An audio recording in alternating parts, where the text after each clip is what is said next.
11 సీట్లు ఏంటండి? 151 నుంచి 11 ఏంటండి?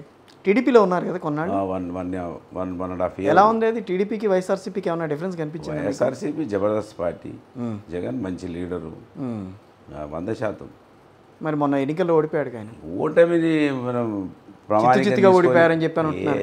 11 సీట్లు ఏంటండి? 151 నుంచి 11 ఏంటండి? మీరు ఏం ఎక్స్పెక్ట్ చేశారు అసలు మొన్న ఎన్నికలు? జీరోకి పోయిన వాళ్ళు కూడా గొప్ప వాళ్ళు ఉంటారు. ఆ టైము అర్థం చేసుకునే ఒక్క వ్యక్తి మీద ఇంతమంది దాడి చేసారు, అది గుర్తుపెట్టుకోరు మీరు. 1% ఓడిపోయింది ఆయన. ఎంత 1 or 2? అంతే, 1 or 2%.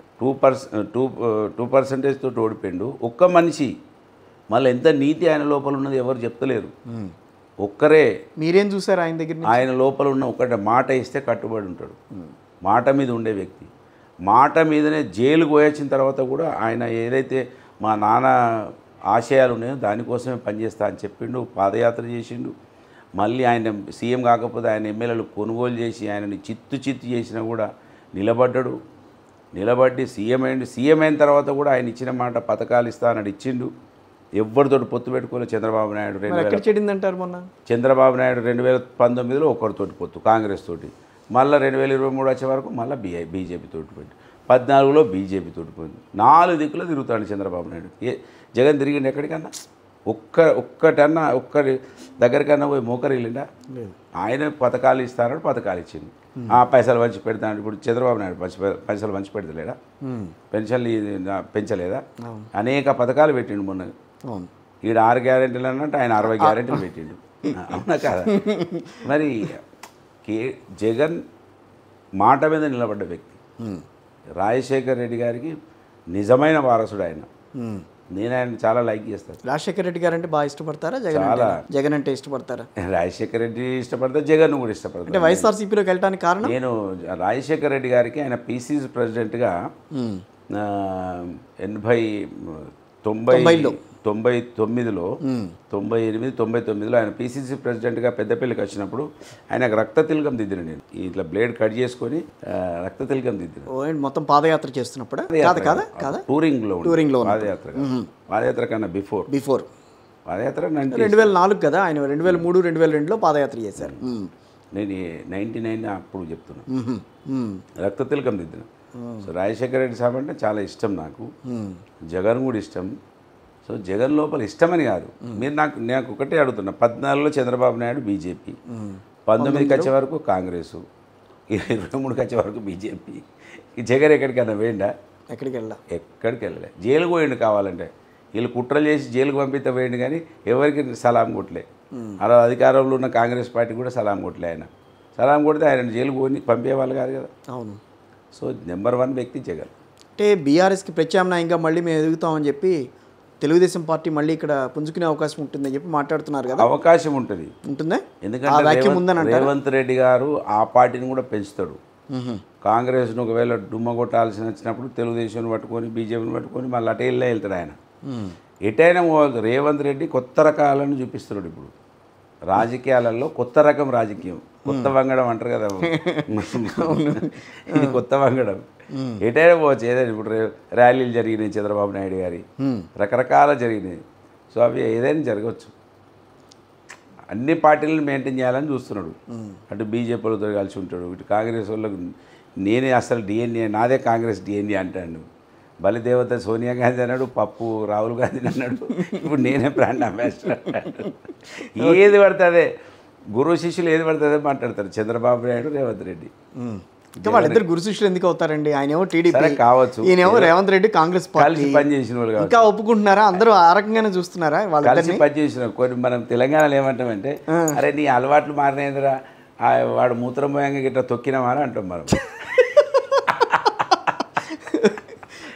అంటే అట్లా ఏమన్నా వీళ్ళు ఆడోయినా కలుసుకునే ఉంటే కదా, అవి కొంచెం యాడ్ అవుతాయి కదా. సో అట్లా అనుకోవచ్చు, గురు శిష్యులు కాకపోవచ్చు, కానీ కలిసి పని చేసింది అయితే ఉంటుంది కదా, ప్రభావం ఉండదా కొంచెం. ఇప్పుడు నాకు కేసీఆర్ గారితో నేను జగన్ గారితో చిరంజీవి గారితో పనిచేసిన 2009లో నేను పోటీ చేసిన, 2008 నుంచి 2009 దాకా నేను ప్రజారాజ్యంలో ఉన్నా. సో అవి కూడా నాకు కొన్ని అంటుతాయి కదా. సో మీరు టచ్ చేయని పార్టీ లేదంటే అట్లే లేదు.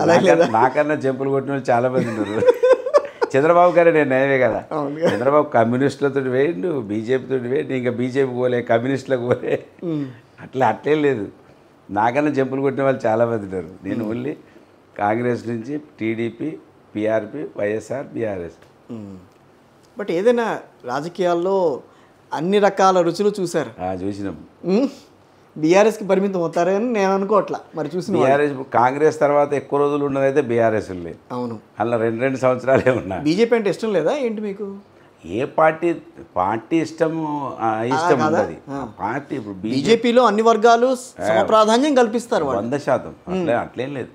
బీజేపీలో నిజంగా చెప్పాలంటే ఆ రోజులలోనే బంగారు లక్ష్మణ్ గారిని జాతీయ అధ్యక్షుడు చేశారు. ఆయన ఎస్సీ కమ్యూనిటీ అయినా అవునా కాదా? అది బ్రాహ్మణుల పార్టీ అంటారు బీజేపీ. ఏమీ కాదు అది. కానీ బంగారు లక్ష్మణ్ గారు అప్పుడు ఇంకా బీజేపీ ఇటు పెద్దగా ప్రభావం కూడా లేదు. దాదాపు 25 ఏళ్ళ కింద ఆయన జాతీయ అధ్యక్షుడు. కరెక్టే. పార్టీ ఏది తప్పు ఉండదు. బీఆర్ఎస్ తప్పు ఉంటుందా, కాంగ్రెస్ తప్పు? పార్టీ విధానాల్లో అన్నీ మంచిగానే రాస్తాం కదా, ప్రజల కోసమే రాస్తాం. నడిపే వాళ్ళ లోపల ఉంటుంది. ఇక తెలంగాణ రాష్ట్రంలో బీజేపీకి ఆ స్కోప్ లేదని నేను భావిస్తున్నాను. నేను రేవంత్ తప్పులు బీజేపీకి బాగా ప్లస్ అవుతాయని అంటున్నారు, కానీ బీఆర్ఎస్కి ప్లస్ అవుతాయని ఎవరు మాట్లాడట్లా అనుకుంటారు. వాళ్ళు కేంద్రంలో ఉన్నారు కనుక అట్లా అనిపిస్తుంటుంది. కానీ తెలంగాణలో బీఆర్ఎస్ పార్టీని ఆదరిస్తారు. బీఆర్ఎస్ అనే పేరు వచ్చిన తర్వాతే కొంచెం ఇబ్బందులు స్టార్ట్ అయినాయండి. టీఆర్ఎస్గా ఉన్నప్పుడు ప్రభావం ఒక రకంగా ఉండేది, బీఆర్ఎస్గా వచ్చిన తర్వాత ఇబ్బందులు చాలా ఎక్కువైనాయి. ఇబ్బందులు ఎక్కువచ్చు, కానీ ప్రజల హృదయాలలో ఉన్న పార్టీ బీఆర్ఎస్ పార్టీ. కేసీఆర్ ఉన్నాడు, ఈ జెండా ఉంది, గుర్తుంది, ప్రత్యామ్నాయం మేమే కనబడుతున్నాం ఊర్లలో. మమ్మల్ని చూస్తున్నాం. మంత్రికి వచ్చే వరకు మేమే మా పార్టీ కనబడుతుంది. బీజేపీ ఉన్నది ఆడ లేదు. ఏమైనా చేస్తురా వాళ్ళు? బండి సంజయ్ గారు ఆ కరీంనగర్ మొత్తం. బండి సంజయ్ ఆయన హైదరాబాదు ఆయన అంతేనంటారా? అంతే.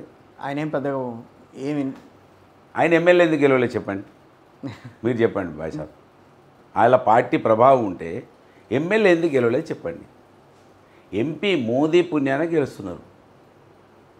ఎవరో ఒకరిద్దరు వాళ్ళ పర్సనల్ ఉండొచ్చు, కానీ 90% వీళ్ళ గెలిచిన వీళ్ళ 4-5 మోదీ, 2-3 ఉండొచ్చు, వాళ్ళది సగం ఉండొచ్చు, పార్టీ ఉండొచ్చు. 35% ఓటింగ్ మొన్న జరిగింది, బీజేపీకి వచ్చింది. పార్లమెంట్ తీయకండి, అసెంబ్లీ తీయండి, మళ్ళీ అంతకుముందు పోయి స్థానిక సంస్థల తీయండి. రేపు స్థానిక సంస్థల ఎన్నికలు జరిగిన తర్వాత మనం బేరీజ్ వేయాలంటారు బీజేపీ గురించి. అట్లా కూడా ఏం చేయలేం. ఒక్క ఎలక్షన్ పోల్చలేం బాయ్ సాబ్. లోకల్లా ఎంపీటీసీకి ఓ రకంగా ఉంటుంది, సర్పంచ్కి ఓ రకంగా ఉంటుంది, జెడ్పీటీసీకి ఓ రకంగా ఉంటుంది, ఎమ్మెల్యేకి ఓ రకంగా ఉంటుంది. రకరకాల చేంజెస్ వస్తుంటాయి. సర్పంచ్ ఇండివిజువాలిటీ 60-70% ఉంటుంది. అవును. పార్టీ 10-20% ఉంటుంది. అంటే మనోడు రాని మనోళ్ళు తిరుగుతూ ఉంటారు, కానీ సొంతంగానే ఎక్కువ ఉంటుంది. మళ్ళీ ఎంపీటీసీ వచ్చే వరకు 50-50 అని ఉంటుంది. అవును. ఎమ్మెల్యే వచ్చేసరికి పార్టీ ప్రభావం ఎక్కువ ఉంటుంది, క్యాండిడేట్ ప్రభావం తక్కువ ఉంటుంది. ఎంపీ వచ్చే వరకు కూడా పార్టీ ప్రభావం ఎక్కువ